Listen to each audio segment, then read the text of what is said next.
دولتا ترکا داگیرکر و چتین وی روزانه ایریشی هرمن باکور و رجلات سوریت کن و جیانا سیویلان دخن مترسیه هم وقتی دست بکرنا اپراسیونا خورد کرنا اولهیه دولتا ترکا داگیرکر ایریشن خواه لدیجی هرم زیده ترکرن و دوام دکه. اندامین انجمنا مالبات شهیدان این کانتونا شهبای ایریشن بردوام این دولتا ترک شرمزار کرن و گوتن آرمانج ایریشان کوچبر کرنا گله. حتی ند سیاست خدا لسر هد ملت جعفرین درکتی بزرداری حق و برخودانی حق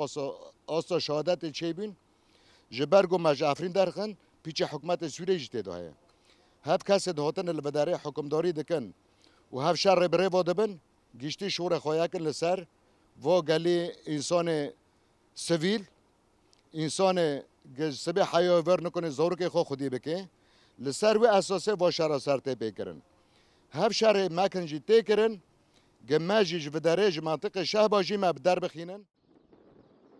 هروها اندامین انجمنا مالبات شهیدان گوتن که دولتا ترک به ایریشن خواه دخوازه در بیل پروژه آریو بریا خو سر بخه.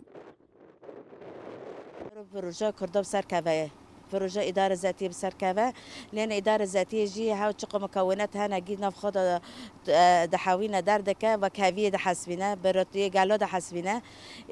دولت تركيا جينا خذ في تشتوارات شيكرن تادي امهرو ام دخزن يكبينو سوريا وار شيكرن هدف دولت تركيا جبوي دوغر كرني في منطقه حتى ام دبين من بجيدو عين عيسى دو تلتمري دو ايرش ما كنت شيكرن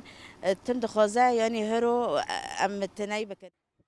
اندامین انجمنا مالبات شهیدان این کانتونا شهبای دست نشان کرن کد ایریشن داگیرکریه تجاری ویناوان نشکینه و جبوتک برناوان ایریشان دی آستا بر خدانی بلند بکن و بدومینن.